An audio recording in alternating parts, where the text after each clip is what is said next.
Chapter 9 The Fiddler of Apple Tree Lane, continued. Felix tended the little horse as best he could, bringing her grass which she would not eat, and water which she drank gratefully. At last, unbelievably tired, he built up the fire and lay down to sleep. His heavy eyes were just closing when he saw a black shadow move silently across the basin of the little watercourse, and heard the crunch of a pebble dislodged by a softly padding foot. As he sat up, a big gray wolf, as unafraid as a dog, from long following at the heels of the emigrant trains, came out into the circle of light. With its head lowered and its eyes shining in the dark, it sat down to wait. The fire dwindled, for there was little to burn save the dried twigs from the bushes that lined the stream, nor did Felix dare to leave the horse long enough to gather a fresh supply. More gray figures came through the dark to gather in a wide, waiting circle all about the fire. Within the limits of their brutish minds lay the knowledge that fires would die down, that strength of man and beast would fail, and that, once a straggler could not go on, patient waiting always made him their prey at last. Felix cocked his gun, took long aim at a pair of green eyes glittering in the dark, but in the end lowered the muzzle without firing. The flash of a rifle and its report carried far over the level prairie, and there were other eyes that might be watching for human stragglers, fiercer and hungrier eyes even than were the wolves. As the foremost animal drew a little closer, he took up his violin and began to play. He had a strange audience, the greedy, white-fanged beasts, that slunk away at the first strains of the unwanted sound, stole back, yet moved uneasily away again, the little, fat, inquisitive prairie dogs that popped out of their burrows and sat up to listen, the circling nighthawks that wheeled and called overhead. Hour after hour he played, but whenever he paused, the hungry circle drew in about him, and he was forced to raise his aching arm and ply his bow again. The first hint of dawn was brightening the sky when the creatures of the night began to slip away, and Felix, laying down his violin, suddenly laughed aloud. "I wish that Granny Fullerton, who thought that it wasn't quite safe for us to live on the windy hill," he said, "I wish that she could see me now." Then he lay down, pillowed his head upon his arm, and fell so fast asleep that, as he said afterward, a whole tribe of Indians could have ridden over him, and he would never have moved. It was, indeed, horses' feet that aroused him, but not, by good fortune, the unshod hoofs of Indian ponies. A band of men was riding toward him from the westward, hard, grizzled men, weather-beaten and toil-worn beyond anything Felix had ever seen. "We met your party back yonder," said their leader. "They asked us to look out for you as we went by. Glad to see the Indians haven't got you yet."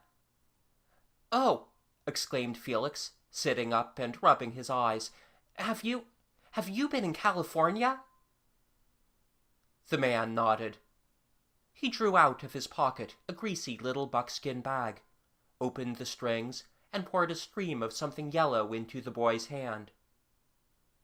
"Ever see gold dust before?" he asked. It was Felix's first sight of the odd flattened flakes of metal that shine dully in your hand, that are no two alike, so that you can turn them over and over, always seeing different shapes and sizes, different gleams and lights upon their changing surfaces. "There's a lot of it back there where we've been," the man said, grinning slowly as he saw Felix's excited face. "We left it there for you and those like you." "And did you find all you wanted? Are you going home now to be rich and comfortable all your days?" the boy inquired. The man's grin grew broader still. "You don't know gold miners, sonny," he said. "We've been at work on the American river diggings, where your folks ahead there are going, and we found it good enough. But we've heard of something better. Over to the southward of that valley, there's another one, deeper, wilder, hard to get into, but with the richest pay dirt you ever dreamed of. We staked out our claims and left one man to hold it, while we go back to the States for supplies and better equipment. The gold's harder to get out, but it's there all right. It makes American River look like nothing at all. He turned in the saddle and looked up the little stream bed where the water lay in shallow pools below the overhanging bushes. The black mare had at last struggled to her feet, and was now grazing on the sparse grass that bordered the river. "It is none too safe for you to be here alone, young fellow," the man observed. "There's a band of Indians have been doing considerable mischief around this neighborhood just lately. We've been hearing of them from every party as we came along." "I'm not afraid," returned Felix stoutly. "One boy and one horse would be hard to find in this great wide prairie. Aren't you afraid you will meet the Indians yourselves?" "Afraid?" The other laughed aloud. "Why, we're looking for them, and it will be a sorry day for them when we find them." He sobered and went on earnestly. "The woman in that party you left called out a message for you as we came by. 'Tell him,' she said to us, 'that the horse is his and that he is to go back with you to the States. Tell him God bless him,' she said. 'We'll be glad enough to have you if you care to come with us,' he concluded." Felix looked at the long, empty trail before him. He looked up at the prospector's hard brown face, and then at the little heap of gold dust in his hand. "I'll not go back just yet," he said. "There are things I must see first." They rode jingling away, the sun glinting on their gun barrels and pistol butts, until they disappeared in the shimmering, hot distance of the dusty trail. Felix, as the heat of the day increased, led the mare up the watercourse to where the bushes were tall enough to afford a little shade. He himself crawled under a rock beside one of the pools, and lay there very quietly, waiting for the long, sleepy day to pass. It was noontime, with the world so still that he could actually hear the water of the stream filtering through the sand as it ran sluggishly from pool to pool, when a new sound caught his attention. There was a shuffling of muffled feet, a stone dislodged from the bank above, the click of metal against metal, but every noise so stealthy and quiet that he could hardly believe he heard. He did not dare to move, but peered through the branches of the bush beside him, and saw a strange cavalcade passing on the high bank above. Little brown and buckskin and piebald Indian ponies, their unshod hoofs stepping lightly and quietly over the dry grass, each with a painted, red-skinned rider, armed and decorated with all of an Indian's trappings of war. The feathered war bonnets that crowned their heads and reached to their heels were of every gay color. Their fierce faces were daubed with red and ochre. They carried, some of them, guns, more of them rude lances and bows and arrows. Felix was so near that he could make out the strings of beads and claws of wild animals about their necks, could see their red skins glisten, and could watch the muscles of their slim thighs move and ripple as they guided their wise little horses, more by pressure of the knee than by use of the rude Indian bridles. Not one of them spoke. Once a pony snorted in the dust, but that was the only sound as they moved past him and turned into the trail with their faces eastward. The whole procession might have been a vision, a mirage of the high, hot noontide and of the boy's tired brain. But after the men were gone and he had crawled out from his hiding place, he could see the horse's footprints in the dust and could assure himself that they were real. After a long time he heard shots, very faint and far away, lasting for an hour or more before the hush of the prairie fell again. The cool night came at last, and the little mare, visibly strengthened by the rest and grazing, came trotting to him, splashing happily through the water of the pool. Those gray enemies of the night before did not come near, nor, though he waited 2 days, watchful and alert, did any of the Indians return. He thought of that band of men he had talked with, hard, seasoned, and well armed for the struggle. From the very first, he had felt little doubt as to what the issue of such a battle would be. It seems too long to tell of how Felix mounted the mare at last, and cantered away along the trail, rejoicing in swift motion again, after the long wait and the crawling pace of the ox-team. Nor can it be fully told how he and his friends toiled forward across the plain, over that dreaded stretch of desert that came at the far edge of it, up the tempest-swept, snow-covered mountains, until that wondrous minute when the endless bleak slopes suddenly fell away before them, and they looked down into the wide green wonder of a new land. In less than a week from that day, Felix's long dream had come true.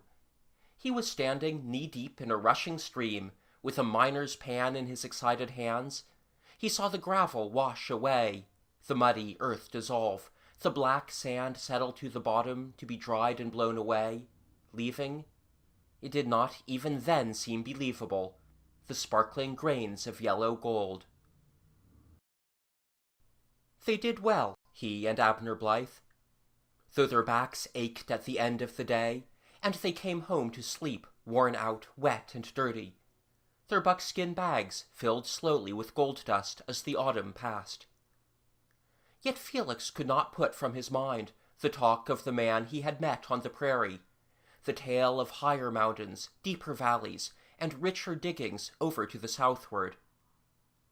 When the rains came and there was little work to do, he thought of those words more and more, and when the open weather came once more, he gathered supplies, said good-bye one day to Abner and Anna, and set forth to seek a further, greater fortune for them all. It was a toilsome journey over the mountains, for very few had as yet passed that way. The deep, shadowy canyons, the rushing streams, the smooth faces of granite walls seemed impassable barriers, but Felix at last passed them all, and came into the wild, rugged valley of Bear Creek. He staked his claim, put up his little tent, and went down to the river to wash his first pan of gold. Yes, the prospector had been right. Here in this bleak, far region, the toil was much heavier, but the reward was unbelievably great. There were not yet many miners who had come so far, but the one whose claim was next to Felix's, and whose rough shanty stood almost side by side with his tent, had been there among the first. He was a friend of those men from whom the boy had first heard of the place, and he willingly showed the newcomer the best slope for his claim, and the easiest way to wash the gold. "There's room for all so far," he said. "The others below there on American River haven't had time to get discontented yet, but there will be a rush up here soon. When the place begins to be crowded, there will be jumping of claims, and robbery, and fights, with knives out and bloodshed, just as you have seen it down there. But we will be peaceable and friendly here as long as we can." The old miner seemed to take a great fancy to Felix, and helped him with advice and kindness in unnumbered ways. He had built himself a little hut of pine logs, roofed with bark as a better protection than a tent against the mountain storms. Felix sat there with him one night before the rude stone hearth, while the rain fell in deluges outside, and the wind went calling and blustering down the valley. The miner piled the fuel high upon the fire, and as the hours passed, told story after story of wild adventure, of desperate escape, of bold crime, and of the quick, merciless justice of the frontier. At last his fund of narrative seemed to come to an end, and he was silent for a little. "Yes, these are rich diggings," he said finally, going back to the subject of which they had first been talking. "But there is more gold even than this somewhere beyond. A man I knew once, a prospector, told me a strange story. He was captured by the Indians and carried off to the south, over beyond the mountains to the edge of the desert, He escaped from them, but he got lost trying to go back, and wandered for days, nearly dying with thirst, torn and cut by the cactus thorns, blind and nearly crazed by the terrible heat. He came to the foot of a hill that he was too weak to climb, and he lay down there to die.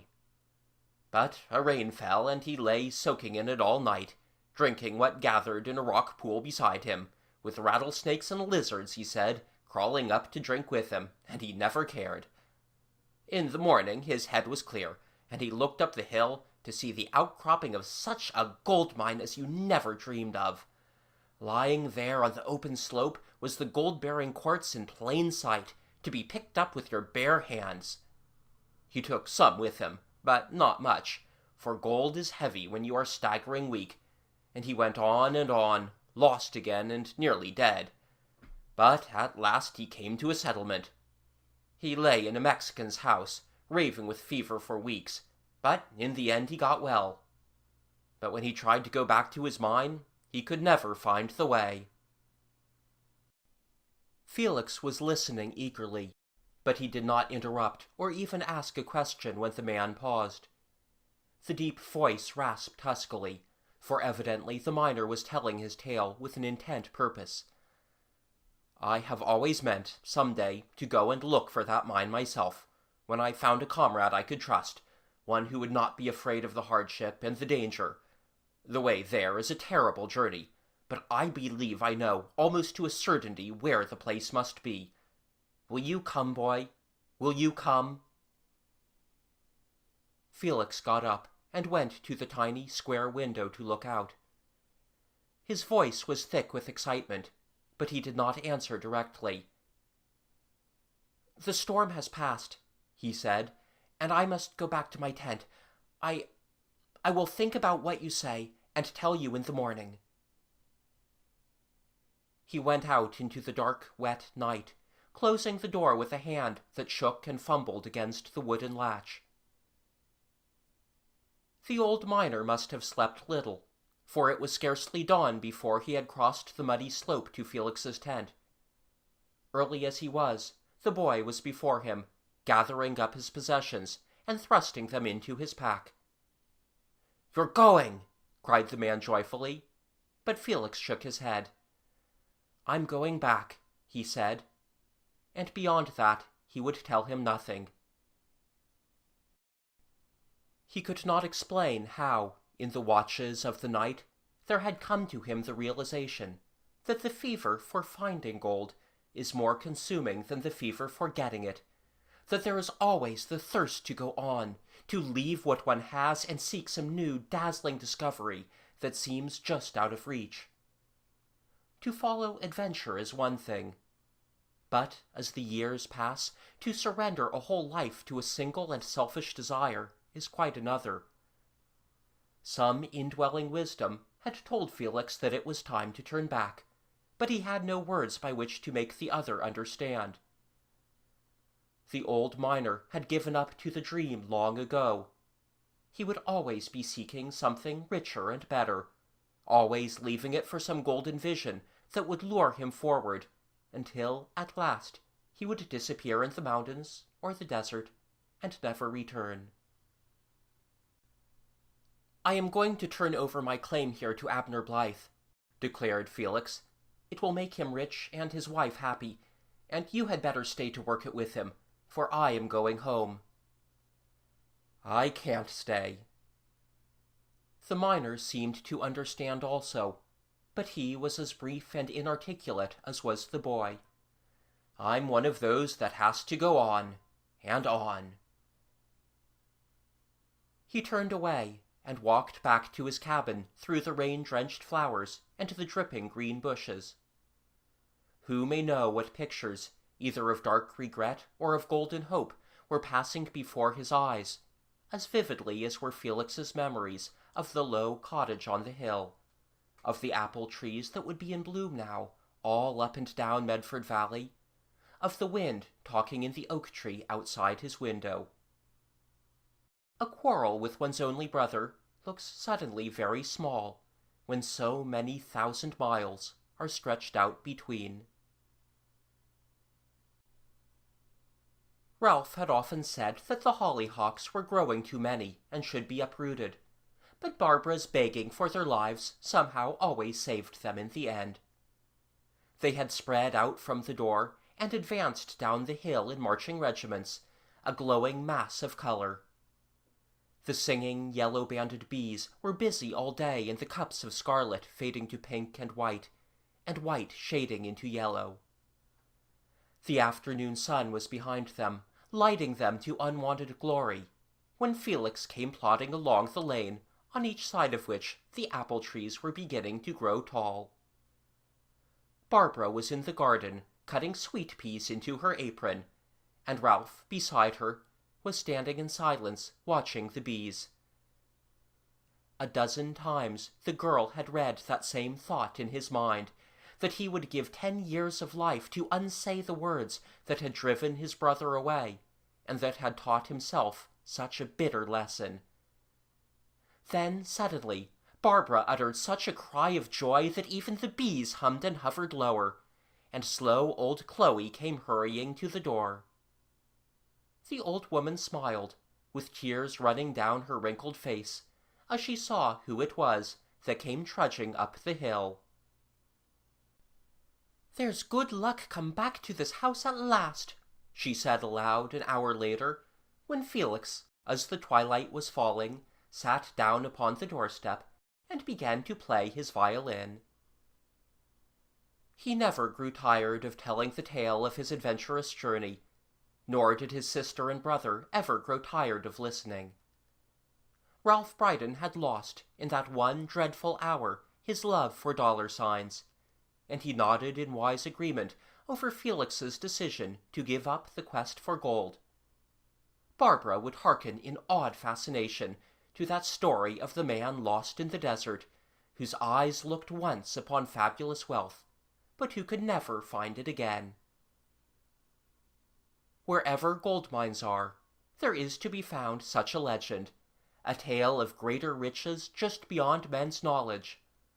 No matter how dazzling is the wealth at hand, there is always that tantalizing story of the lost mine, sometimes reputed to be far and inaccessible, sometimes only just over the next hill, yet always as difficult to discover as the end of the rainbow. But, as Abner Blythe said, it is so a country grows, and when men cease from following rainbows, then will the world stand still. End of Chapter 9. Chapter 10. A Man of Straw. The shower had lifted and was moving away down the valley, a grey mist of rain with a slowly following flood of sunshine. Oliver got up and said without enthusiasm, "We must go now.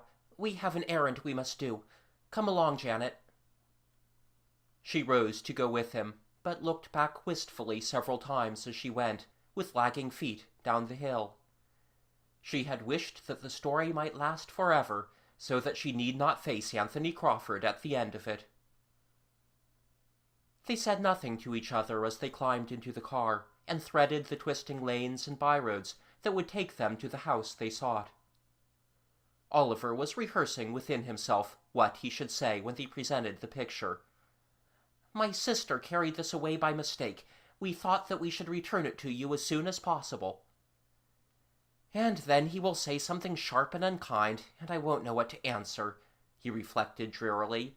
"I will want to say that I am sure it isn't his anyway, and that Janet did well to take it, even by accident. But what is the use of stirring up more trouble? Well, I can only explain, and then get away as quickly as we can." It is probable that Janet, who sat by him in low-spirited silence, was really suffering less than he. Oliver had undertaken the responsibility of returning the picture, and Oliver was a dependable boy, who could manage it far better than she could. She thought little of what was to be said or done, and was only anxious to have the affair over. They left the car in the lane, and walked together toward the sagging gate. A man was just coming through it, who proved, as they came near, to be John Massey. His good-natured, friendly face was pale under its sunburn, and drawn into unfamiliar lines of anger and despair. "Mr. Peyton sent me the money to settle up my rent," he told them, "and I came here to pay it and arrange about leaving. Crawford wants me to stay until the 1st of the month, but I am going today. He has never stocked the farm with the tools and machinery a landlord is supposed to furnish, so I've bought them myself, what I could, and now he says they are his. He wants to know how I can prove that I paid for them, when everyone knows that it was his place to do it. He laughed at me when I said it would ruin me entirely. He said one man's gain was always from another man's loss. I vow there is the spirit of a devil in him." He looked back at the house among the trees, clenching his big hands and muttering to himself in helpless fury. He just stood there grinning, even guessing my thoughts, for he said, "You could knock me down, I know, but it would be no satisfaction to you, for I would get back at you through the law. It would cost you more than it is worth, John Massey." It was what I knew was true myself, so I kept my hands off him and came away. Janet and Oliver stood looking at him miserably, knowing that there was nothing to be done. "Get into the car and wait for us," Oliver directed at last. "We will take you home when we have finished here. We won't stay long." "You won't want to," observed John Massey bitterly. "He is in a famous bad temper." They went through the gate, with Janet's steps lagging more than ever. There was something almost uncanny about a man who could cause such misery to other people and yet go unscathed himself. They saw him almost immediately as they came up the path. He had been cutting down some weeds in the neglected field, and was standing in the middle of it, close beside the scarecrow. He did not move, but waited for them to come close, evidently meditating what he could say that would hurt and anger them the most. He began to speak the moment they came near, giving Oliver no opening for what he had meant to say. "So Jasper Peyton, having sent one of you to steal my picture, has lost courage and sent 2 of you to bring it back. Very clever of him indeed." "He knew nothing about it," Janet was beginning passionately, when Oliver silenced her by a touch on her shoulder. "He knows that," he reminded her calmly. "He is only trying to make you angry." He caught a look of smoldering fury in Anthony Crawford's eye, and a note of surprised irritation in his voice. "Well," the man snapped, "am I to have my property or not?" "You are to have it. We will not keep anything that you even claim as yours," returned Oliver. He felt hot rage surging up within him, yet he strove to keep it down. He had realized of a sudden that this man who could hurt his cousin Jasper so deeply, who could ruin John Massey, could harm neither him nor Janet in the least. Oliver had felt real dread as he came through the gate. He had been haunted by the vague terror of what Anthony Crawford might be able to do. But he looked upon him now with disillusioned eyes, knowing him for nothing but a small-minded, selfish, spiteful man, whose power over them was nothing at all. "If I can only keep as calm as he can, he will never get the better of me," the boy thought desperately, as he struggled with his own rising tide of anger. "Perhaps you would be glad to have me establish my real rights," said Crawford. "You would like to have it brought up in court, perhaps, how your sister was found going through my possessions, and how she happened, quite by chance, of course, to select the most portable and valuable article in my house and carry it away with her. She would like, I am sure, to have public opportunity to make all that quite plain." Oliver heard Janet's gasp of panic-stricken horror, but he still, by a great effort, retained his own presence of mind. "We are not afraid of you," he asserted, looking straight into the other's narrow, shifting eyes. "I am nearly as big as you, and I could roll you over and over in the mud of this wet field, only that would give you the legal hold on me that is just what you wish. You can't do us any real harm, no matter what you pretend. I don't believe you have anything behind those threats you make to Cousin Jasper. I don't think you believe in your claims yourself. You're a bluff, like this scarecrow here. You're nothing but a boogeyman, stuffed with straw." He caught the scarecrow by the shoulder, venting his rage upon the helpless bundle of rags, shaking it even out of its ridiculous resemblance to its master, until it fell to bits about his feet. He flung down the miniature upon the heap of rags, and followed by Janet, walked away across the field. Anthony Crawford stood looking after him, never offering a word.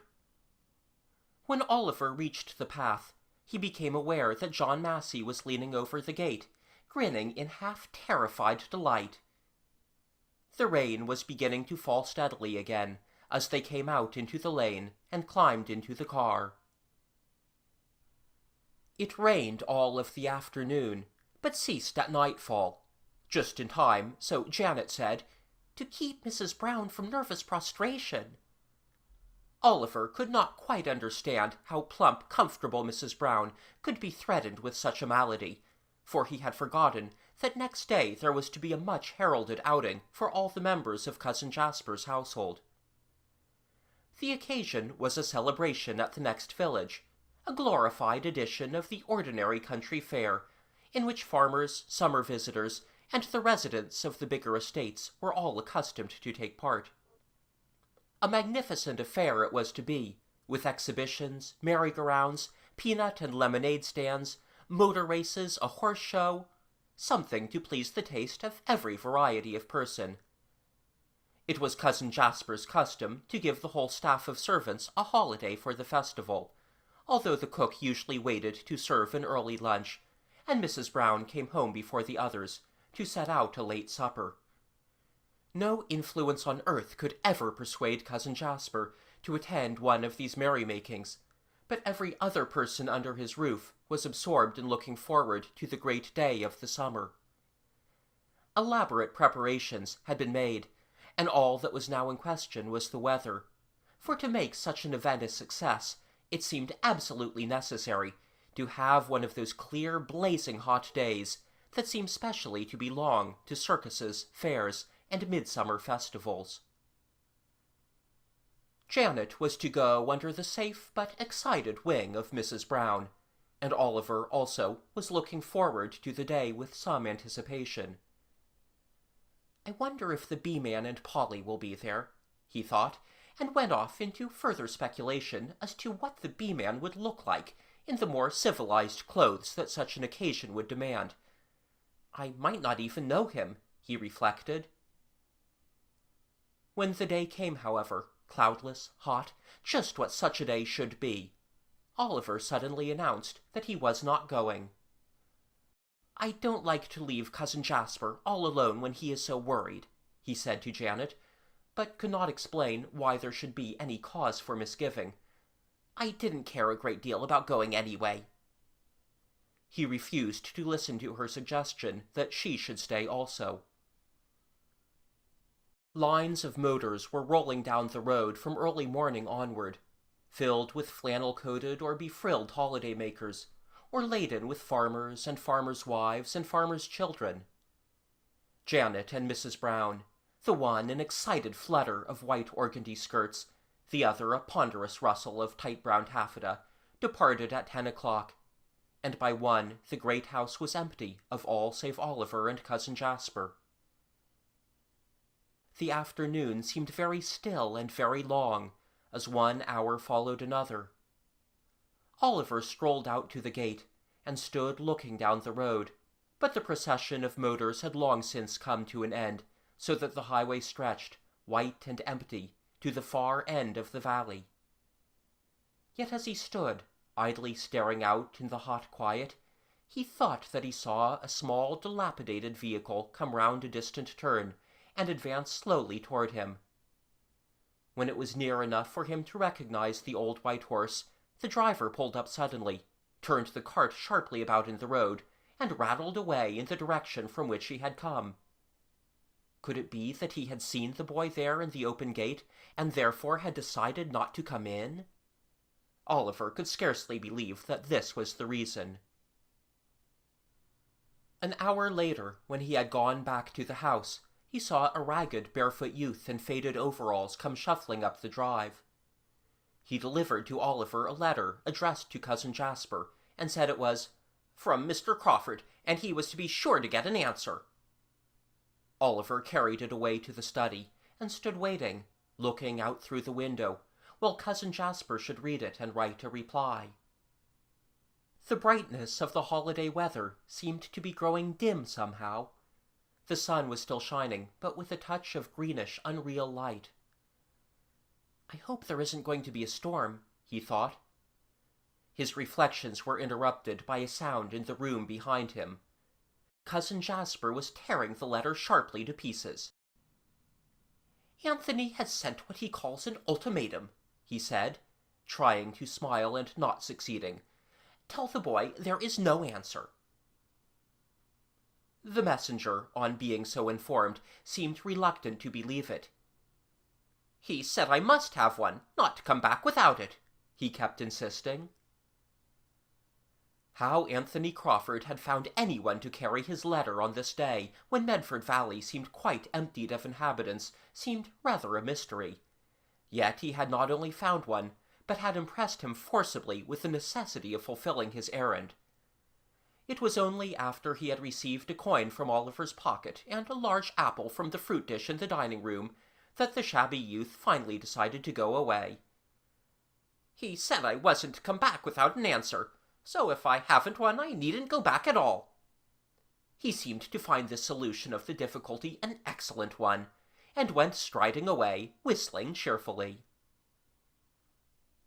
Whatever final threat Anthony Crawford's letter had contained, it seemed to be unusually disturbing to Cousin Jasper. Having evidently made up his mind to ignore it, he seemed just as plainly to be able to think of nothing else. He seemed unwilling to be alone, and yet to be very bad company, for he was restless, silent, and when Oliver with an effort tried to talk of cheerful things, was completely inattentive. They went into the garden at last to see how the flowers were faring. The sunshine was more unreal than ever, and sudden, fitful gusts of wind were beginning to stir the trees. They had inspected the flowers and were halfway across the lawn on their way to the house, when the sun vanished, the wind rose to a roar, and before they could reach the steps, the blinding rain was upon them. It was not an ordinary thunderstorm, but one of those sinister tempests that occasionally break the tension of a hot summer day. Oliver, inside the hastily closed windows, could see the trees lashing helplessly, and could hear them groaning and snapping as one great branch after another came crashing to the ground. It was only a few minutes that the furious wind lasted, as it swept across the garden, but it left destruction in its wake. The beds of lilies were drenched and flattened. The smooth lawn was strewn with twigs and broken boughs. Half a dozen trees were split, and one huge Lombardy poplar, with a mass of earth and roots turned upward, lay prone across the driveway. It was 6:30 by Oliver's watch, then 7, then 8. No one had come home. Cousin Jasper was growing more and more restless and overwrought. Oliver was anxious and hungry. He saw his cousin gather up the fragments of the letter, piece them together for rereading, then fling them from him once more. The boy wandered about aimlessly in the solitude of the big house, wishing that this long, miserable day would reach an end, and that Janet and Mrs. Brown would come home. It grew dark, and no one returned, although, after a long time, the telephone began to ring. It was Mrs. Brown's voice, nervous and only half audible, that sounded at the far end. Yes, she and Miss Janet were quite safe. They had been under shelter during the storm, but there had been such damage by the wind that both the railway and the road were blocked. They would not be able to get home for some hours, she feared. "Could you, Mr. Oliver, just slip down to the kitchen and make poor Mr. Peyton a cup of tea and some toast? It is so bad for him to wait so late for his dinner. You will find the tea in the right-hand cupboard, and the butter." The unsatisfactory connection cut her off, leaving Oliver standing aghast at her suggestion. Just slip down to the kitchen, indeed, when he did not even know the way to that region of the house. And make tea! It seemed an utterly impossible task.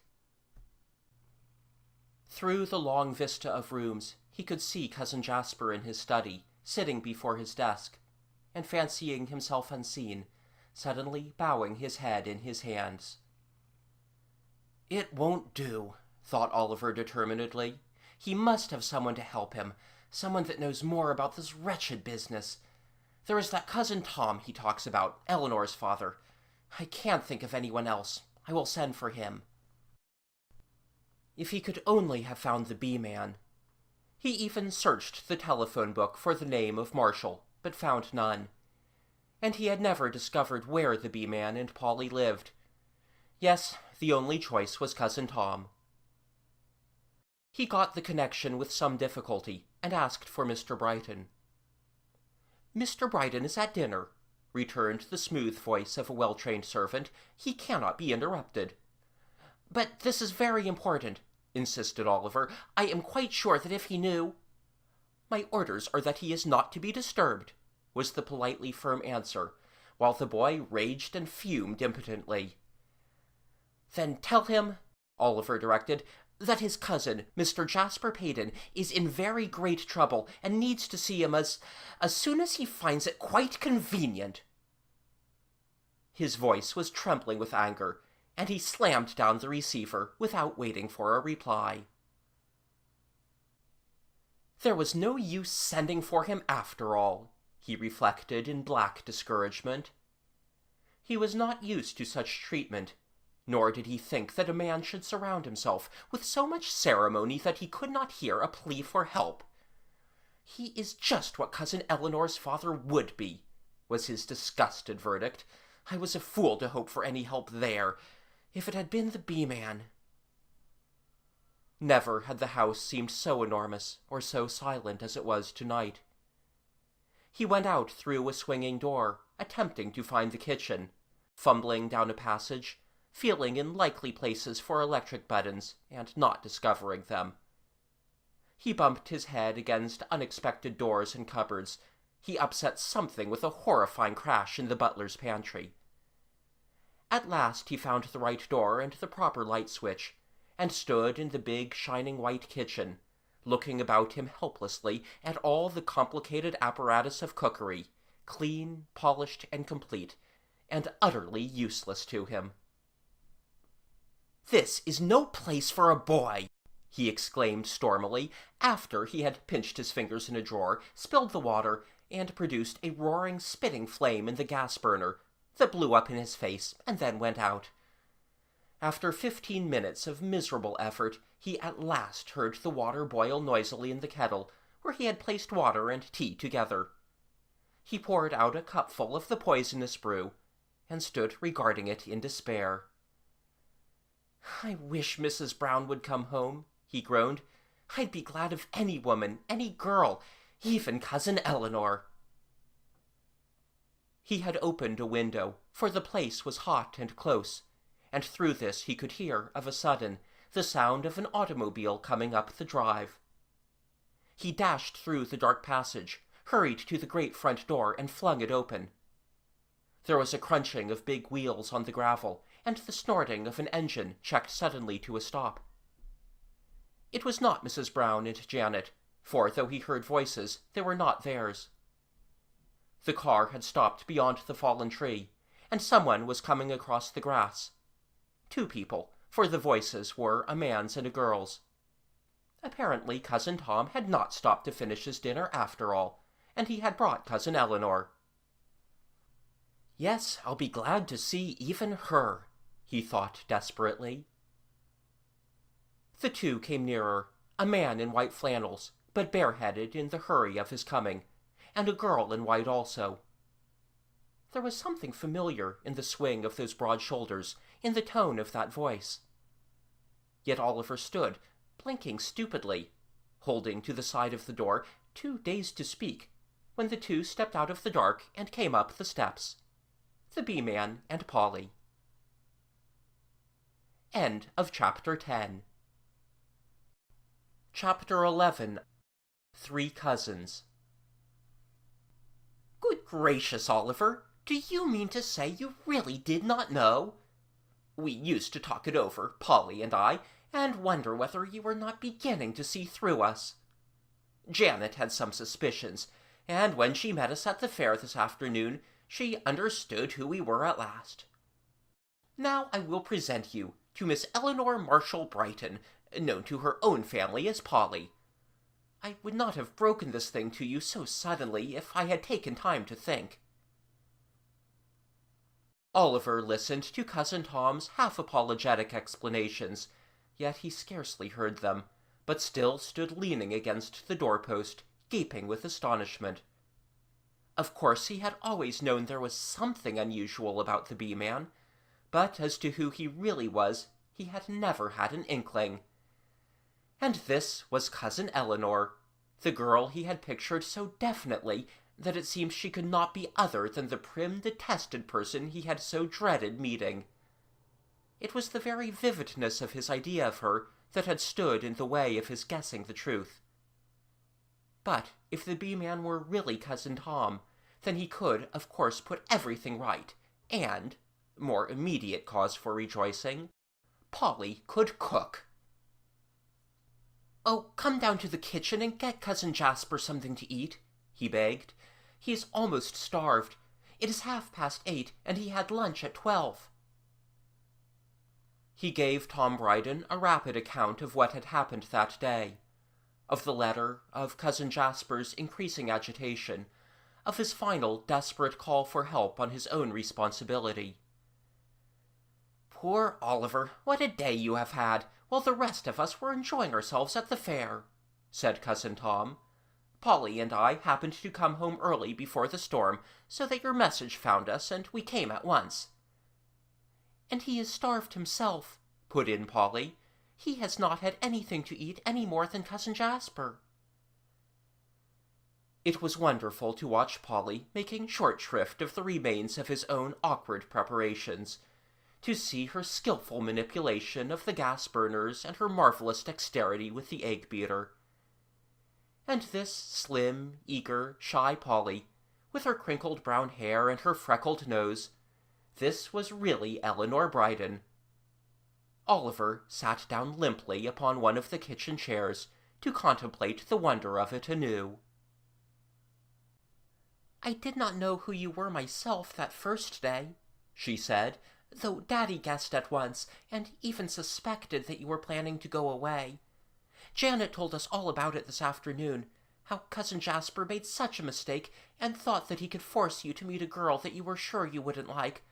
I would have done just the same myself if my father had tried to make me meet you, only he is too wise for such a thing."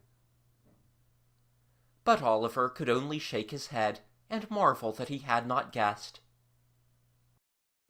Later, after Cousin Jasper and Oliver had feasted on the supper of Polly's providing, they all gathered about the table in the library, and Cousin Tom unlocked the battered old strong-box that he had brought in from the car.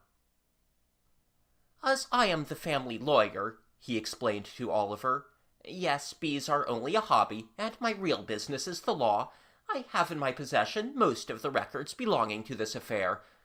I have gone into the whole matter of Anthony's claims from the very beginning, and I am prepared to fight him for every inch that he demands."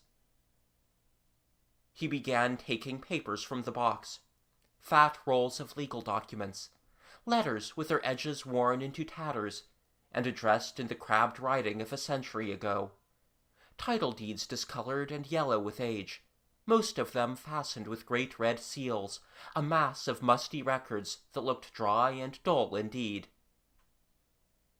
While he was spreading them out upon the table, the door opened quietly, and Janet slipped in. She assured them that they had dined and had not got wet, that except for Mrs. Brown's terrible fever of anxiety lest Cousin Jasper should not be properly cared for, all had gone well. Might she listen, please? And was there going to be another story? "Not of just the same kind that I have been telling you up yonder on the windy hill," replied Tom Brydon, although here you see the source of all those tales, and of 100 others like them. They are all buried here in these dusty papers, the history of your forebears and of the lands in Medford Valley.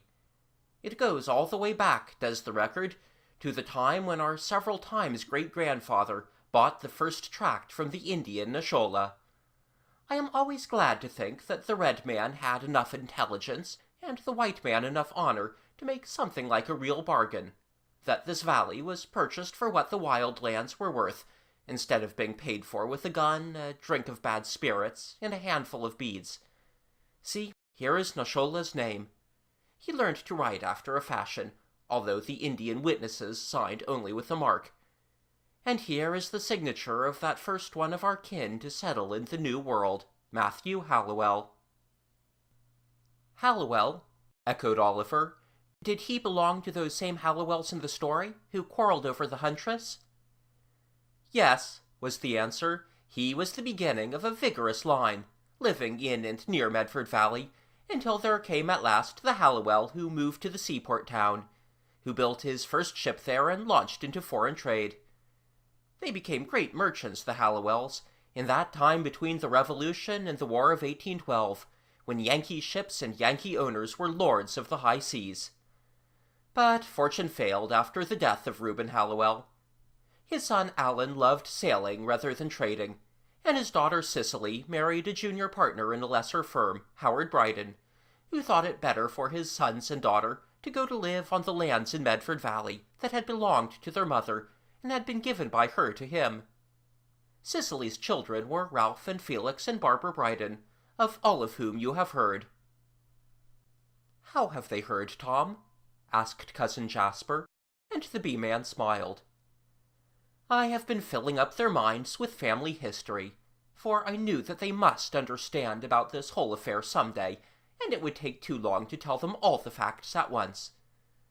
So we have come now to the last portion of the story," he went on, turning again to the younger members of his audience, to a period when 3 cousins, Jasper Peyton, Anthony Crawford, and Tom Bryden, used to spend much time together when they were growing up. Jasper and I are first cousins, since my father was Ralph Bryden, and his mother was that younger sister, Barbara. I have had no reluctance in telling you of that bitter mistake my father made, and the quarrel with his brother, for he spoke of it often himself, and said that, in all his life, he never learned a more valuable lesson. Felix did not marry, since his zeal for the orchard and the bees, and later for farming on a larger and larger scale, seemed to occupy his every thought. It was he who reclaimed the marshy waste ground in the valley. For, he said, it is wrong that we on the seaboard leave our home acres and move farther and farther westward, looking for new land that is easy to till. It is a wasteful policy, even for a new country. That was one of the things he had learned on his long journey across the West and back again. "But I do not understand about Anthony Crawford," put in Oliver. "I haven't seen yet where he comes in at all." "He calls us cousin, but it is a distant kinship, since he is grandson of that Martin Hallowell who broke with his partner Reuben over the matter of the huntress. He used to come often to stay in Medford Valley, for he had been left without parents, and Felix Bryden was his guardian.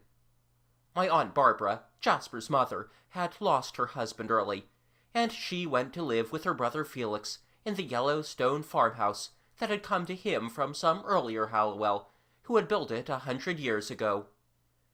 How we loved the place, and how happy we all were there, for I spent almost as much time under that wide friendly roof as did Anthony. How patient and good Jasper's mother was to 3 mischievous, active boys, and how unceasingly, wisely kind was Felix Bryden. He has done much for us, Jasper and me, and he would, if he could, have made a man of Anthony.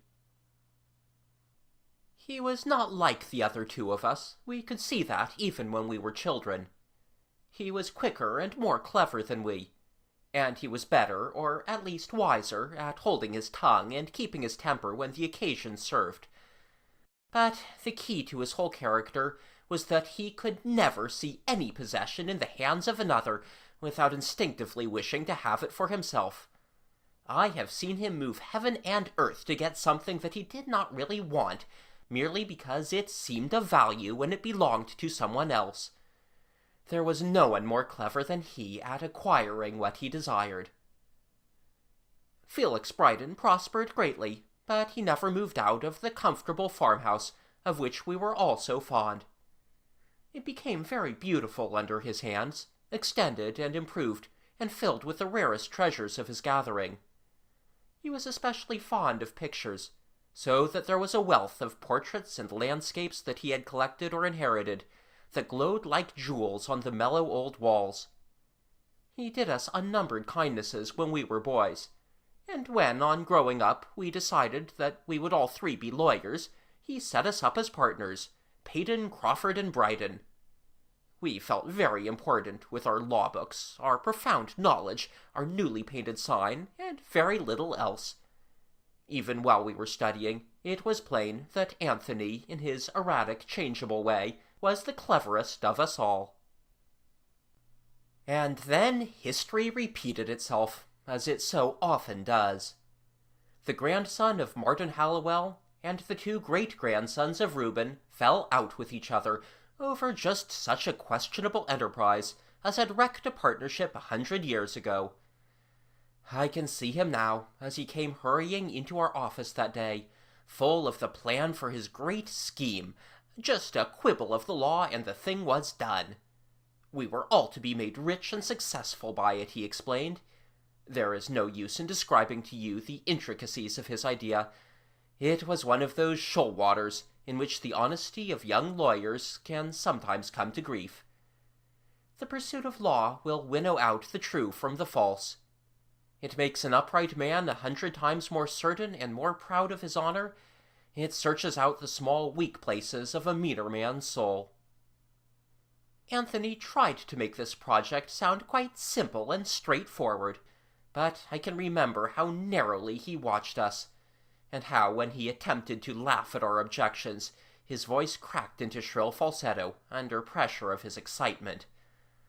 I would have argued with him, explained, tried to dissuade him, but Jasper scorned my temporizing, and would have had none of it. His sense of justice blazed high within him, and his words leapt forth, a very avalanche of scorn and wrath. Anthony heard him through without replying, then turned on his heel and went out. Our partnership was at an end. Later we heard that he had become involved with his scheme even before he spoke to us, that he had made himself liable for a sum of money, and that to pay it— don't wince, Jasper, these children must know the truth— to pay it, he forged Felix Bryden's name. There is something very terrible in the sudden destruction of your confidence in someone you have loved and trusted. Anthony is greatly changed now, although there is still a little of his old charm left.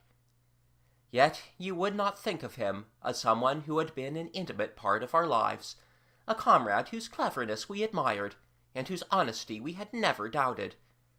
And then he was suddenly blotted out of our existence. The wrong he had done was hushed up. He disappeared somewhere in the West, and it seemed that we were never to hear of him again. The years went by. Jasper's mother and then our Uncle Felix went from us. He had given me the lands on the west side of the river, since I was already owner of the cottage, the windy hill, and the bees that he had taught me to tend and love. To Jasper he had given the Yellowstone house, that had been like home for us all, and his intimate possessions, the treasures it contained. He had given him also the drained farmlands by the river, a legacy that was an occupation in itself. He had seen that Jasper's bent was not really for the law, but that his best calling was the care of such an estate as this. More years passed. I became more and more absorbed in my own work down in the seaport town that has become a city, spending my holidays and my vacations in caring for the bees, not seeing Jasper so often, for he was overbusy also. And then Anthony came home. Whatever he had been doing in all this time we have no way of knowing. He had altered greatly, so that there seemed nothing left of his old self, except his cleverness, some lingering affection for the place where he had been happy as a boy, and that old habit of coveting what other people had. He came back with a claim to make, one that went back as far as the day when Reuben and Martin Hallowell quarrelled and made a hasty division of what had belonged to them in common. There had always been a slight doubt as to the title of the land upon which the Yellowstone farmhouse stood, and to the upper end of the farms by the river. Anthony knew of it from the days when we studied law together, and he came back determined to make that property his. I will not deny that he had some slight basis for his claim. He would accept no compromise or offer of purchase, so, in the end, Jasper gave in to him. Cousin Jasper had not spoken throughout Tom Bryden's recounting of the whole affair. But now he took up the tale himself, going over the ground that very evidently he had pondered and argued and weighed within himself 100 times. I had much, and he had nothing. He was in real want, and had a wife and 2 children besides. There was, as Tom says, some real basis for his claim, since the title had never been made quite clear. And there is, further, no more biting thing than a family quarrel, a division over the settlement of property, this one asking for what is more than his, that one fighting to hold what is not his own. No, it was unthinkable. So we settled the matter peaceably enough. I built a new house above him on the hill, and he settled down in the place that had been home to all of us. He seemed to have repented of the wrong he had done, and we were ready to forget it. I do not think that I ever doubted the honesty of his purpose, at first. Then it came to my wishing for some of the old possessions for my new house, and he vowed that every one of them was his. I know, said Janet, nodding quickly. He wouldn't give up the pictures, though he did not care for them himself. They were stored in the dust and dirt under the eaves, and he asked me if you had sent me to see where he kept them. He only wanted them because they were yours. I suppose he meant to sell them some day, Cousin Jasper answered, for there were several that were of almost as much value as the house itself. But less than ever was I willing to bicker and haggle over what I had really loved, and since he would not sell them to me, I gave the matter up. Even then there was a little justice on his side, for the pictures had been purchased with money from the lands that he called his. But it was my great mistake, since he did not understand at all why I yielded to him, and from that time he made certain that he had but to force me, and I would relinquish everything. Oliver muttered something angrily, and went to stand by the window. He wanted a minute to think it out, to understand clearly before the tale went on. He could see just how Anthony had read Cousin Jasper's character, sensitive, high-strung, with strong affections that not even great wrongs could quite break down. But how mistaken the man had been who thought Jasper Peyton was a weak-willed person to be led anywhere. His success in getting made him greedy for more, went on Cousin Jasper, and he began to push his claims further and further, until I verily believe he began to think that everything I had should be his own. When I refused to yield 1 more inch, then the difficulties began indeed. He let the old house fall into unbelievable disrepair, and he took the stand that since I was defrauding him, he was too poor to do otherwise. I built the high wall across the garden so that I need not see the home I had loved dropping to pieces before my eyes. At that his anger seemed to pass beyond control. He claims this and he claims that, but I know that his final aim is the whole of what I have. He sent me a letter today. I do not understand why he did not come himself. He says that he is about to take public action, that he will bring into court the story of how Felix Brighton became his guardian, and used that position as a blind to live in possession of Anthony's inheritance. Oh, I cannot repeat it all. His threats against our good name and against the memory of those who are gone. Cousin Jasper's voice dropped wearily into silence. Oliver dug his hands deep into his pockets and stood staring and scowling out through the window, although all that he saw was the blackness outside and the dim reflection of his own face upon the pane. Our Uncle Felix never had the least notion that Anthony had a claim upon the place, Tom Bryden was saying behind him. It was a legal technicality that Anthony was clever enough to find and make the most of. I do not at all believe in his right to it, even yet. He doesn't believe in it himself. Oliver made his declaration, whirling suddenly about upon them. I told him that he was only bluffing, and he could not even deny it. How I hate him! He cried huskily. It is lucky that there are none of your bees nearby just now. Jasper Payton looked at him in blank inquiry, but the bee-man smiled, yet shook his head at the same time. It is not only bees that are destroyed by hating, he said. It is every good thing in life that dries up and blows away under the force of dislike and bitterness. Look at Anthony, who vows he has no affection for anyone, who does not believe in friends or kindliness. He has hurt others, he has brought no happiness to himself, and unless I am mistaken, he is going to wreck his whole scheme in one tremendous crash that we cannot now foresee. A lawyer like myself sees many hard, miserable, sordid things, but a bee-man has leisure to speculate as to whither they tend, and they all tend to the same thing. They sat for some time about the table, explaining, discussing, and questioning, until finally the muffled booming of the clock in the hall proclaimed the hour of 10. Polly's eyes were beginning to look heavy, a fact that did not escape her father's watchful observation. These girls have had a long day, and it is time for them to be in bed, he announced. We have been over this whole matter and made things clear, and we have only to decide, since we are to fight Anthony in court, just what stand we will make. We will talk that over, Jasper, while Oliver takes your car and drives Polly home. I'll go with them, said Janet, jumping up also.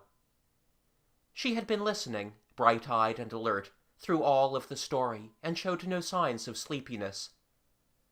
Oliver tore himself away with some regret, for he did not wish to miss a word of the plans the two men were making. But Polly was evidently weary and ready to go home. Come along, Cousin Eleanor, he said briskly, and the three went, laughing, out through the door and down the steps. It was very dark when Oliver brought out the big car, and skirting the fallen tree, made his way carefully down the drive. A bank of clouds to the eastward was all that was left of the storm, however, and through this the moon was breaking, with promise to rise clear and come out into an empty sky. Oliver slowed down the car as they came to the gate and stopped for a moment to consider. The wind had dropped so completely that they could hear every sound of the summer night, even the dull, far-off roar of the flooded river. Do you know, he began slowly, we never remembered to tell them that John Massey has left his place. I don't think anyone but ourselves knows that he went away immediately. They will be thinking that he is still there watching the dike, and tonight, listen how loud the river sounds. Suppose we go down and look, said Polly. It will not take us long, and the road runs close to the bank. He turned the car accordingly, and they sped down the steep road, the sky growing brighter above them, and the darkness fading as the moon came out. When they reached the last incline, the whole of the valley lands, spread below them, were so flooded with light that the broad picture looked like an etching. White fields, black trees with blacker splashes of shade, sharp-cut, pointed shadows of houses and farm buildings, the silver expanse of the river, and the straight white ribbon of the road. It was all very still and peaceful, with scarcely a light in any house, and no single moving figure upon the highway. Medford Valley, worn out with its day of merrymaking, was wrapped in heavy sleep. Very strangely, the sight of this unsuspecting, slumbering community seemed to fill them all with sudden misgiving. "I hope there's nothing wrong," muttered Oliver, swinging the car into its highest speed as they dashed down the road. John Massey's house lay still and dark in the moonlight, its windows staring with the blank eyes that an uninhabited dwelling always shows the moment home life has gone out of it. They stopped the car near his gate and climbed out, all three of them, to walk at the foot of the high grass-covered bank and search for signs of danger. It looked firm and solid enough, with its thick green sod, its fringe of willows along the top, but with the whispering haste of the river sounding plainly against its outer wall. Standing on tiptoe, they could catch sight of the swift sliding water, risen so high that it touched the very top of the bank. The roar of the swollen current could be heard all across the valley, but it was not so ominous somehow as the smaller voices of the ripples sucking and gurgling so close to their ears. They walked along, three ghostly figures in the moonlight, until Janet, who happened to be ahead, stopped suddenly. "I hear something strange. I don't understand what it is," she said. Oliver stepped forward, bending his head to listen. Yes, he could hear it too. The sound was a soft hissing, as though a tiny snake might be hidden in the grass at their feet. But there was no grass thick enough for such shelter, only a few sparse stalks, rising in a drift of sand at the foot of the dike. The noise was made by the moving of the sand particles, as they stirred and seethed, with drops of water bubbling between them like the trickle of a spring. As they watched, the round wet space widened. It had been as big as a cup. Now it was like a dinner plate. "It's a leak in the bank." Oliver regarded it intently, thinking it quite too small to be dangerous. "I ought to be able to put my thumb in it," he added cheerfully, "but either there is something wrong with that Dutch story, or there is something wrong with this hole." "It isn't a joke," said Polly quickly. "They always begin that way. Oh, run, run!" For the boiling circle of sand had changed suddenly to a spout of muddy water that shot upward, spreading into a wide brown pool that came washing over the grass to hide the spot where they had stood a moment before. From the higher ground of the road they watched it follow them, rising, pausing a little, then rising again. "Back up the car, or you will have to drive through the water," directed Polly. "Henry Brooks is the nearest house where we can find help. If that leak is to be blocked, the men will have to be quick." They were in the car. Oliver had backed it round almost within its own length, and they were flying up the road before Polly had finished speaking. "Once, years ago, this long stretch of dike caved in, and the whole current of the river came roaring down through the bottomlands. But there were no houses here then." They came to a crossroad, turned into it, and stopped short before a gate. Oliver did not take time to open it, but tumbled over the top, raced across the grass, and thundered at the door of a dark, silent house. Oh, why did country people sleep so soundly? He knocked and knocked again, and after what seemed an interminable time, saw a light above and heard a window open. "What do you want?" The farmer's big voice sounded none too pleased, but it changed quickly when Oliver told his news. "A break in the dike? Where? On Anthony Crawford's land, is it? Well, that's just where it would be. We don't any of us around here have much friendship for Crawford. Of course, if the leak is very bad, it will threaten us all. I'll spread the alarm while you go to get Mr. Payton." They were away up the road again, but fast as they flew, the news seemed to travel faster. The rural telephone and the comfortable country habit of listening in on every message can spread tidings broadcast at a moment's notice. The largest farm, at the foot of the valley, had a great bell swung above its central barn, a bell whose excited voice could carry but one of two messages: flood or fire. Before they were halfway up the hill, its wild clanging was calling all across the valley. Up Cousin Jasper's avenue they came with a rush, flung themselves out of the car, and ran to the house. The two men were still bending over the papers. Cousin Jasper with his thin, intent face, listening. Tom Brydon talking steadily, his eyes alight with that cheerful, eager kindliness that had so drawn Oliver to him from the first moment. They both turned in astonishment as the three came bursting in. "A break in the dike at John Massey's place? And where was John Massey?" Cousin Tom questioned sharply. "Gone? If we had known that he had left, neither Jasper nor I would have been sitting here so quietly all evening, with the river in flood. And you have given the alarm? That is good." There was a bustle of hasty preparations, but they were still standing in the hall when there came the sound of flying wheels on the drive and the uneven hoofbeats of an uncertain old horse urged to utmost speed. "It's Anthony Crawford," said Oliver suddenly. The man came in, the outcast cousin who had turned his hand against them all. His face was white, his gray eyes were burning with excitement, his voice was harsh and choked when he tried to speak. "The dike. I see you know already. I went down over the hill to look and saw the moonlight on that pool of water. It was at John Massey's place. I came to get help." Cousin Tom alone answered. "Why was John Massey gone?" he said. Oliver stepped forward to Tom Brydon's side and looked curiously at the man who had been their enemy. He could see his hands shake as they crushed his battered old hat between them. "We had quarreled," Anthony Crawford explained, his voice suddenly gone little and husky. "I turned him away 3 days ago, and we had some words so that he wouldn't even stay overnight after that.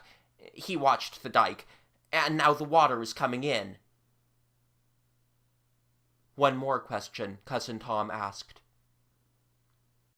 "Why did you come to us?" he inquired steadily. "It would have been quicker to go down through the fields to the farms in the valley, to call out Henry Brooke and send him with men and shovels and sandbags to stop the flood. To get here is a mile by the road, and there was no time to lose." He pressed his question mercilessly. "Why did you come to us?" Anthony Crawford moistened his dry lips, but he did not speak. There was a pause, though all of them knew that every second the waters of Medford River were sweeping higher and higher. It was finally Tom Brydon who answered his own question. "You were afraid to go elsewhere. It was your doing, this flood. You took the land, you neglected the dikes, you sent John Massey away who would have watched against such a disaster as this. You were afraid to face those men below and tell them what you had done." The other nodded. "I haven't a friend in Medford Valley to help me, except you. Yes, I was afraid to face them. The break is in just the place where it may flood the whole bottom land. I thought they wouldn't move to help me until it was too late. And on my life, Tom Brydon, if we can stop the flood, I do not care what becomes of me." It was quite true, as they could all see, that the man's desperate terror was not all for himself, that the situation was far too bad for that. He was picturing how the whole torrent of Medford River might soon be sweeping across those fields of ripening grain, those comfortable barns with their cows and sheep and horses, those pleasant white farmhouses where 100 people lay asleep. He was seeing how, little by little, he had built up the wrong that was to be his ruin. He had driven away his friends, he had seized the land, he had turned off its guardian, and now in a wild whirlwind the results of his misdoing were upon him. He did not look at Tom Brydon's set face, but at Jasper Peyton, the one he had wronged most. "A man can't live without friends," he said. "Will you stand by me, Jasper? Not for what I deserve, but for what I need?" "Yes," answered Jasper Peyton. He smiled suddenly, with all the old tense misery quite gone from his face. "We're going to stand by you, Anthony, all of us. We are with you still." End of Chapter 11. Chapter 12. Medford River. Cousin Tom was giving rapid directions as they went out to the waiting automobiles. "I will go on with Jasper, and we will pick up some men from the farms as we pass. Anthony, you had better come with Oliver. We shall want to crowd in all the farmers we can. What is it, Polly? You want to come with me. I suspect you think you are going to keep your father out of danger, and I think the same of you. There is room in front here between us. Jump in." The engine grumbled and roared, and the first car slid away into the shadows. "Get in," said Oliver curtly to Anthony Crawford, while Janet opened the door of the second motor and slipped to the far side to give him room.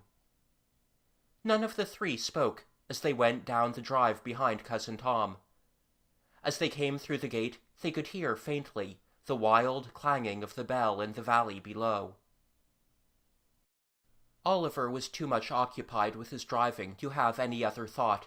Janet was awed into silence by the alien presence at her side. But Anthony Crawford, in that same husky, broken voice, suddenly began to speak as though he were following his thoughts out loud. "I don't know why I came back to Medford Valley," he said. "I had lived through every sort of thing since I went away, but I was making good at last. Martha, that's the girl I married, she was a miner's daughter, had helped me to go straight. I was working in a mine, harder work than I had ever dreamed of in my life. It was good for me, yet I kept telling myself that it was being in prison. Perhaps it was, but I had forgotten that prison was the place where I ought to be."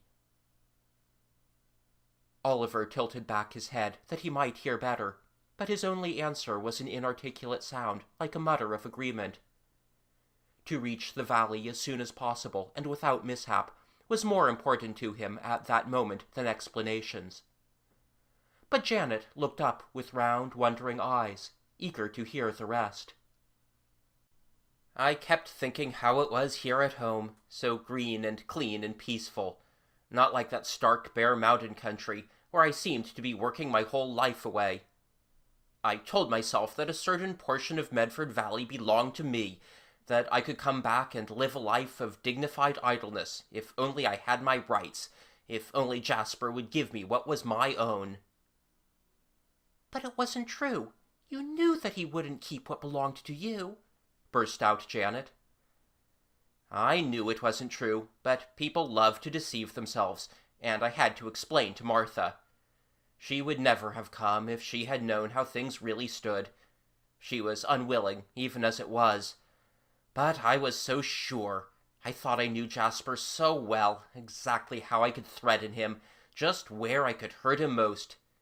Had I not learned when I was a boy how proud and sensitive and generous he could be? I was as successful as I had hoped to be, but I wanted more and more, and see where it has brought me in the end." It seemed a relief to him to confess the very whole of his wrongdoing, to leave hidden no single meanness or small-souled thought. It was as though, in the clean night air, in the face of two just and clear-seeing companions, he wished to cast aside all the wrong of the past before making a new beginning. "I am going away," he said. "It isn't because I found that my plan didn't pay as I had hoped it would. It is because I was happier back there in the West, serving out a sentence at hard labor, learning to live by the work of my hands rather than by my dishonorable wits. I can look back over my life and see just where my honesty began to waver, just when I first compromised with my own conscience and persuaded myself that something was fair and honest when I knew it was not. We had all the same chance, Jasper and Tom and I. Look at them and look at me. You may wonder why I say all this to you. Perhaps it is because you alone saw through me, dared to tell me that I had no confidence even in my own claims, called me a man of straw and a boogie. Well, after tonight, I am going back to be a real man again." For the first time, Oliver slackened the speed of the car and nearly stopped in the road. "Do you want to go now?" he inquired shortly. "We can take you to the station if you do. They don't need us down there, as they do the others." "No, not now. I must know what my criminal bungling has amounted to first. When I have seen the flood go down, then it will be time to go. I want to see this thing through." They had straightened out into the level road, and were forced to drive more slowly, for the highway was no longer empty. A big tractor was lumbering ahead. Farm wagons turned out for them to pass, and hastily dressed men were thronging alongside. 2 of them jumped upon the running board, but seeing who sat in the car, muttered some imprecation and dropped off again. Anthony Crawford stood up and opened the door. "I'll walk," he announced briefly. "Load in all the men you can carry. You will need every one."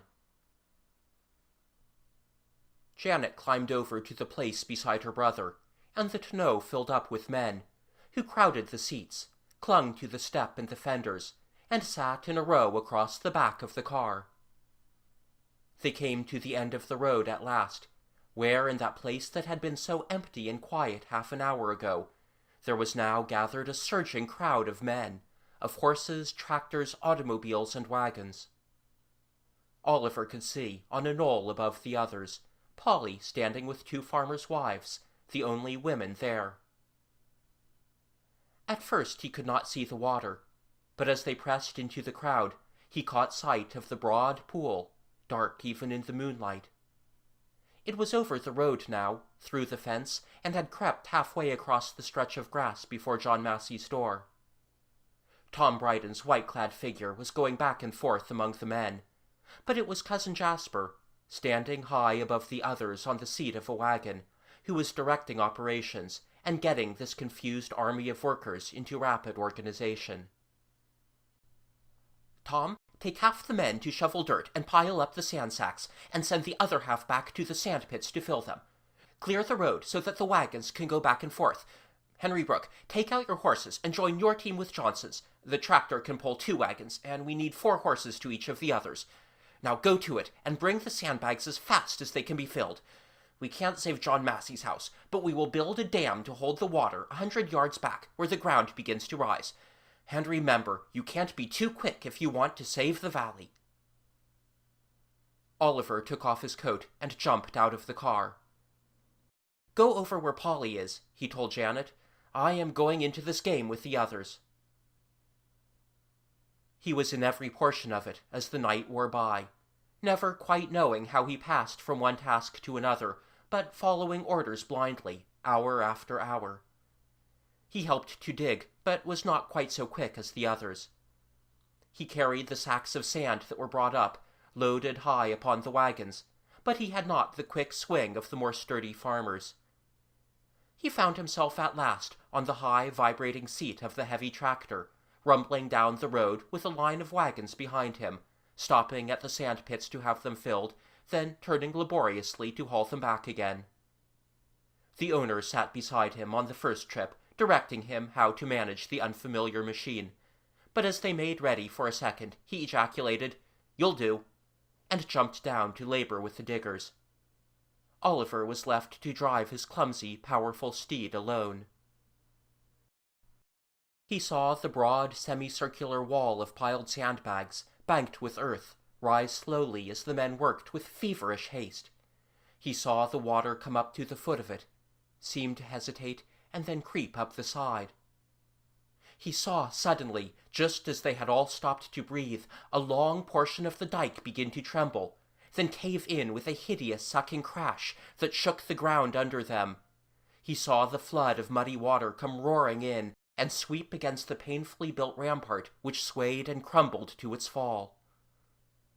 In a wild turmoil of running, shouting men, backing wagons and rearing horses, he managed to extricate the clumsy monster that had been put under his care, brought it laboring and snorting out on higher ground, and fell to work again.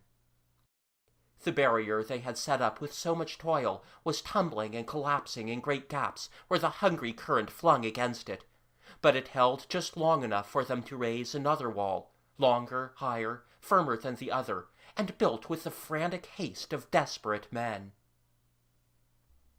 The hours went by. It was long after midnight, with the sky growing pale for the morning. Once or twice Oliver had seen Anthony Crawford working among the rest, carrying sacks of sand, jostled and cursed by the men about him, but in spite of their abuse, toiling steadily onward. When the dike collapsed and the men ran for their lives, one wagon lurched off the road. Its driver was flung from the seat and caught under the wheel, while the horses, having jammed the tongue against the bank, reared and plunged helplessly. Oliver saw Anthony Crawford run out, with the swift, muddy water flowing knee-deep around him, watched him extricate the man, drag him to the seat, and back the frantic horses away from the bank, to bring them struggling through the water to safety. There was no time for words of commendation. Both men at once went back to their task of carrying sacks as the slow building of another wall began. Someone had built a fire on the knoll, and here the farmers' wives, with Janet and Polly among them, were boiling coffee, frying bacon, and serving out food to the hungry, worn-out men. Oliver had munched a generous sandwich as he drove down the road. As he came back again, he noticed a strange lull, and observed that the men were leaning on their shovels, and that the work had ceased. Tom Bryden, wet and muddy from head to foot, motioned him to come near. "We've done all we can," the big farmer beside them was saying. "The sacks are nearly gone, and the men are dead beat. If she breaks through now, the whole valley will have to go under." The water was halfway up the side of the earth-banked wall, and was still rising. Here and there a muddy trickle came oozing through, to be stopped by a clod of earth, but otherwise there was nothing to do. To Oliver it seemed that they stood for hours, staring, waiting, as the water lifted slowly, rose half an inch, paused and rose again. It was 3/4 of the way up. It was a foot below the lip of the wall. The space of a foot dwindled to 6 inches. "If there should be a wind now," said the man beside him hoarsely. Oliver looked back along the valley at the arch of sky showing blue instead of gray, at the trees moving gently in a morning breeze that touched the hilltop, but that did not stir the still air below. He heard Tom Bryden suddenly draw a sharp breath, and he looked back quickly. Was that space above the water a little wider? Was there a wet black line that stretched all along the rough wall where the flood had touched and fallen again? He was not dreaming. It was true. The level of the muddy tide was dropping. The crest of the flood had passed. It was broad daylight now, with the morning sunlight moving slowly down the slope into the valley. For the first time, Oliver could see clearly the sullen yellow pool of water, the crevasse in the dike, and John Massey's little house submerged to its very eaves. He watched the shining streak of wet earth that marked the drop in the water. He saw it broaden into a ribbon, and from a ribbon turn into a wide, glistening zone of safety that proved to all the danger had gone by. "We can go now," said Cousin Tom at last. "There is work enough still to do, but it is time for us all to rest a little. We are certainly a wet and weary-looking crew." They had breakfast, all of the cousins together, at Cousin Jasper's house, where Mrs. Brown, having spent half the night wringing her hands in helpless anxiety, had seemed to spend the other half superintending the preparation of a feast that should be truly worthy of the occasion. The guests were all cheerful, and were still so keyed up by the struggle of the night that they did not yet feel weariness. Anthony Crawford sat on one side of Cousin Jasper, Tom Bryden on the other, while the 3 younger members of the party watched them wonderingly from the other end of the table. Everything for the moment seemed forgotten, except the old comradeship of their boyhood. The only reminder of the unhappy days just past lay in the atmosphere of relief and peacefulness that seemed to pervade the whole house. The windows stood wide open, and the morning wind came in to lift the long curtains and to stir the great bowl of flowers on the table. Oliver, hungrily devouring chicken and rolls and bacon and sausages and hot waffles with maple syrup, was saying little, but was listening earnestly to the jokes and laughter of Cousin Jasper. After a day and night of anxiety, depression, struggle, and victory, he seemed suddenly to have become a new man. They were talking, the three elders, of their early adventures together, but Oliver noticed that the reminiscences never traveled beyond a certain year, that their stories would go forward to the time when they were nearly grown, and then would slip back to their younger days again. Some black memory was laid across the happy recollection of their friendship, cutting off all that came after. Yet they talked and laughed easily of the bright, remote happiness that was common to them all. The boy noticed also, as they sat together, that Anthony was like the others in certain ways, that his eyes could light with the same merriment as Cousin Jasper's, and that his chin was cut in the same determined line as Tom Brighton's. Yet, no, there was something about his face that never could be quite like theirs. They had finished at last, and Anthony Crawford, pushing back his chair, came abruptly out of the past into the present. He thrust his hand into the inner pocket of his coat, and brought out some legal-looking papers, like those that Cousin Tom had locked away in the tin box. "Here is the deed that you made out, Jasper, for the house and the land that you gave up to me. I put it in my pocket yesterday morning. It seems a year ago. The purpose I had then is something that I would rather forget, if I ever can. But this is what I do with it now." He tore the heavy paper into pieces, smaller and smaller, as though he could not demolish completely enough the record of what he had demanded. The breeze from the garden sent the scraps fluttering over the table and across the rug. It carried the round red seal along the tablecloth, and dropped it into Janet's lap. "Tom will have to make out some official papers," he said, "but I want you to understand this fully, that there among those fragments lies the end of this whole affair." Cousin Jasper was about to speak, but Tom Brighton broke in ahead of him. "It has turned out better than we could have hoped, Anthony," he began, "so that we can all agree to let bygones be bygones." Anthony Crawford turned very slowly, and looked with those penetrating gray eyes at Oliver. "We owe a great deal to these children here," he said, "and as for one of them—" Convinced that something was about to be said of him, Oliver got up quickly, pretending that it was merely because he had finished his breakfast and wished to be excused, hurried across the room, and slipped out through one of the long windows that opened on the terrace. He could still hear Anthony Crawford's voice, however, in the room behind him, saying, "It was these children who found the leak in the dike. It was Oliver who thought of going to look for it.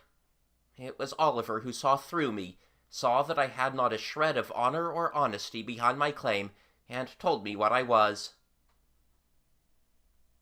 The boy moved farther away from the window, so that he could not hear, and stood, his hands clenched on the terrace rail, looking out over the garden, across the pools of color and stretches of green lawn, over the wall, and down the white road that led away the length of the valley. No matter what words they might speak of him, they could never make him forget how he had walked away down that road, meaning to leave all this vaguely understood trouble behind him. Only a chance meeting, the bee-man's friendly smile, the interest of a story that had caught him for a moment, and all would have been changed. No, there should be no words of praise for him. The voices were louder behind him, for the three men were passing through the library, and Cousin Jasper was speaking just within. "We still have to talk over this matter of rebuilding the dike," he said. "We must have your advice in that, Anthony." "Go into the study," Anthony Crawford replied. "I must speak to Oliver for a moment." He came out through the window, while the others walked on together. Oliver turned to face him. "I am going now," Anthony said quietly. "I thought you would be ready to help me when it was time." Oliver reddened when he remembered the promptness of his offer the evening before. "Do you need to go?" he said awkwardly. "When you are friends again with everyone here? Even the men in the valley don't hate you," he added bluntly, "after what you did last night. I believe Cousin Jasper will want you to stay." "If I let him tell me so, I will not go," the other replied quickly. "It must be this minute, while my mind is still made up, or never. I will write to Martha to follow. I cannot even trust myself to wait for her. It is better that I should go. Better for them in the study there. Better for the community, for myself. Even better for you, Oliver, I know. Come," he insisted, as the boy still hesitated. "My confidence in you will be less great if you do not tell me that you know it also." "Yes," returned Oliver, grudgingly at last. "Yes, I know it too." They drove away down the rain-washed, empty road, with the early morning wind rushing about their ears. As they climbed to the highest ridge, Anthony Crawford stood up to look back down the sun-filled green length of Medford Valley. Yet he did not speak until they had reached the station, with the train thundering in just as they drew up beside the platform. "Goodbye, Oliver," he said briefly. The boy knew that the word of farewell was not for him, but for all that the man was leaving. Friends, memories, the place that he had loved in his strange, crooked way, all that he was putting behind him forever. A bell rang. A voice shouted the unintelligible something that stands for "all aboard." The train ground into motion, and he was gone. Almost everyone in Medford Valley must have slept that morning through the long hours until far past noon. But by 4 o'clock, Oliver had slumbered all his weariness away, and so had Janet. They were restless after their excitement of the night before, and they found the house very still, and with Cousin Jasper nowhere visible. They went out to the garage, got into the car, and set off along the familiar way toward the windy hill. "Just to see if they are there," as Oliver said to Janet. They came up the slope through the grass, and saw the blue wood smoke rising lazily above them, unmistakable signal that the bee-man was at work. Polly greeted them gaily, for she, like them, was quite refreshed by the hours of slumber that had passed. Her father still looked weary, as though he had spent the interval in troubled thought rather than sleep, but he hailed them cheerily. All up and down the hill was a subdued and busy humming, for the day after rain is the best of all seasons for bees to gather honey. "We thought we must find out what the storm had done to our hives," the bee-man said. "Only 3 were blown over, but there must have been a great commotion. Now we have everything set to rights, and we are not in the mood, to tell the truth, for a great deal more work today." "Are you too tired?" Janet asked. For a story?" "No," he answered. "Stories come easily for a man who has had training as Polly's father. I thought there was no one like her for demanding stories, but you are just such another." They sat down on the grass, with the broad shadow of the oak tree lying all about them, and stretching farther and farther as the afternoon sun moved down the sky. They had chosen the steeper slope of the hill, so that they could look down upon the whole length of the winding stream, the scattered housetops, and the wide green of those garden-like stretches that still lay, safe and serene, ripening their grain beside the river. The bee-man's eyes moved up and down the valley, resting longest upon the slope opposite, where the yellow farmhouse stood at the edge of its grove of trees, and showed its wide grey roof, its white thread of pathway leading up to the door, its row of broad windows that were beginning to flash and shine under the touch of the level rays of the sun. "Poor Anthony," he said slowly at last, "to be banished from a place he loved so much. And yet a person thinks it a little thing when he first confuses right with wrong." He drew a long breath, and then turned to the girls with his old cheery smile. "A story," he repeated. "It will not be like the others, a tale from old dusty chronicles of Medford Valley to tell you things that you should know. We have lived the last chapter of that tale, and now we will go on to something new." Oliver leaned back luxuriously in the grass, to stare up at the clear sky and the dark outline of the oak tree, clear-cut against the blue. Its heavy branches were just stirring in the unfailing breeze that blew in from the sea, and its rustling mingled sleepily with the bee-man's voice as he began. "Once upon a time." End of Chapter 12. End of The Windy Hill by Cornelia Meigs. Recorded by Peter Eastman